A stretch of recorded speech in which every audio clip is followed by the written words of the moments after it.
क्या सच्ची आस्था किसी का भाग्य बदल सकती है? आज हम एक ऐसी ही कहानी सुनेंगे। ये कहानी है दो भाइयों की, एक टूटे हुए वादे की और इस सवाल के जवाब की। ये सिर्फ एक कहानी नहीं, बल्कि इस बात पर एक गहरा चिंतन भी है कि आखिर आस्था होती क्या है। तो कहानी की शुरुआत होती है एक माँ की आखिरी इच्छा से। अपनी मृत्युशैया पर वो अपने बड़े बेटे रोहन से ये वादा लेती हैं।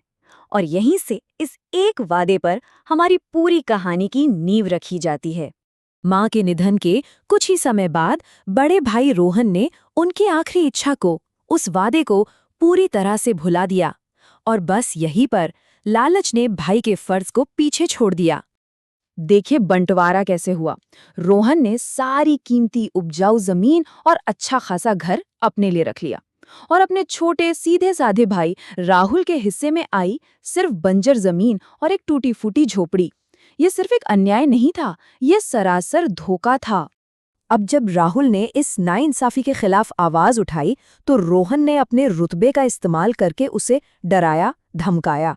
साफ कह दिया कि गांव का मुखिया उसका दोस्त है, और अगर पंचायत में गए तो जो मिल रहा है उससे भी हाथ धो बैठोगे। बेचारे राहुल को मजबूरन ये सौदा मानना पड़ा। तो अब राहुल और उसकी पत्नी सलोनी को मजबूर होकर उसी छोटी सी झोंपड़ी में रहना पड़ा। उनके सामने गरीबी और निराशा से भरा एक अंधेरा भविष्य था, जहां उम्मीद की कोई किरण दूर दूर तक नजर नहीं आ रही थी। राहुल ने उस बंजर जमीन पर खेती करने की बहुत कोशिश की, पर सब बेकार गया। एक के बाद एक सारी कोशिशें नाकाम होती रहीं। परिवार की जमा पूंजी भी अब खत्म हो रही थी, और उन्हें जिंदा रहने के लिए कोई दूसरा रास्ता ढूंढना ही था। ये उनकी आस्था की असली परीक्षा थी। अपनी पत्नी की सलाह पर राहुल ने एक छोटा सा कारोबार शुरू करने के लिए कर्ज लिया। उसे उम्मीद थी कि उसकी माँ के हाथ के समोसों की रेसिपी शायद उसके परिवार का पेट पाल सके। ये एक नई शुरुआत थी और एक आखिरी उम्मीद भी। लेकिन किस्मत को शायद कुछ और ही मंजूर था। जैसे ही उसने अपना काम शुरू किया, एक ऐसी मूसलाधार बारिश शुरू हुई जो थमने का नाम ही नहीं ले रही थी।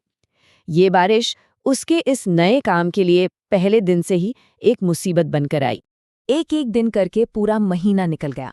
उस लगातार बारिश ने उसके समोसे और उसकी उम्मीदें दोनों को भिगोकर रख दिया। ग्राहक आने बंद हो गए, सिर पर कर्ज का बोझ बढ़ता गया, और घर में उसका परिवार, उसका छोटा बेटा सब भूखे थे। जब सब कुछ खत्म हो गया और ऐसा लगा जैसे भगवान ने भी साथ छोड़ दिया है, तो राहुल पूरी तरह टूट गया। उसे लगा कि उसकी सारी पूजा पाठ, सारी भक्ति बेकार चली गई, और इसी निराशा में उसने एक बहुत ही भयानक फैसला ले लिया। वो अपना ठेला लेकर जंगल में चला गया, अपना जीवन खत्म करने के इरादे से। लेकिन वहां उसकी मुलाकात एक आध्यात्मिक गुरु, एक संत से हुई, जिसने उसकी जिंदगी की दिशा ही बदल कर रख दी। संत ने राहुल को रोका और उससे उसकी परेशानी की वजह पूछी, उसकी भक्ति के बारे में पूछा। और यहां से वो बातचीत शुरू हुई जो राहुल की पूरी सोच को, उसके पूरे जीवन को बदलने वाली थी। संत ने उसे समझाया कि बेटा, तुम जो कर रहे हो, ये जो व्रत, उपवास, मंदिर में प्रसाद चढ़ाना, ये सच्ची ज्ञान वाली भक्ति नहीं है।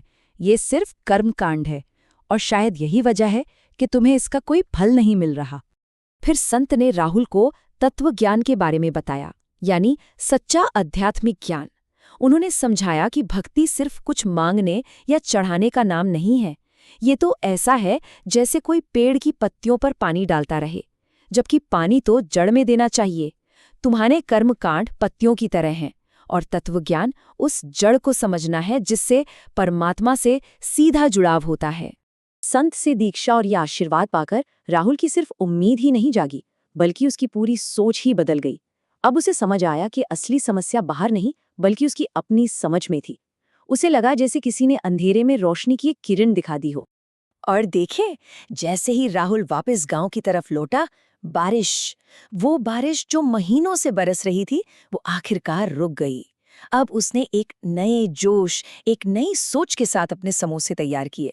कुछ तो बदला था, सिर्फ मौसम में नहीं, उसके अंदर भी। पहला ग्राहक, जो गांव का एक जाना माना व्यापारी था, उसने समोसा खाया और वो हैरान रह गया। समोसे एकदम कुरकुरे थे, मसाले एकदम सही, स्वाद ऐसा मानो कोई चमत्कार हो गया हो। बस फिर क्या था, उन जादुई समोसों की खबर पूरे गांव में जंगल की आग की तरह फैल गई। लोग उसके ठेले पर टूट पड़े। देखते ही देखते ऐसी भीड़ लगी कि राहुल ने कभी सपने में भी नहीं सोचा होगा। सारे समोसे मिनटों में बिक गए। उस दिन के बाद राहुल की जिंदगी पूरी तरह बदल गई। ठीक वैसा ही हुआ जैसा संत ने कहा था। कुछ ही दिनों में उसने साहूकार का सारा कर्ज चुका दिया। जल्द ही एक अच्छा घर और उपजाऊ जमीन खरीद ली और उसकी पत्नी सलोनी ने भी दीक्षा ले ली। अब वो अपने लालची भाई रोहन से भी ज्यादा अमीर था, और ये अमीरी सिर्फ धन की नहीं, मन की शांति की भी थी। तो ये कहानी हमें एक बहुत जरूरी सवाल पर सोचने के लिए मजबूर करती है। आखिर सच्ची भक्ति है क्या? क्या ये सिर्फ रस्में और रीति रिवाज निभाना है, या फिर ये ज्ञान पर आधारित एक गहरा सच्चा रिश्ता है?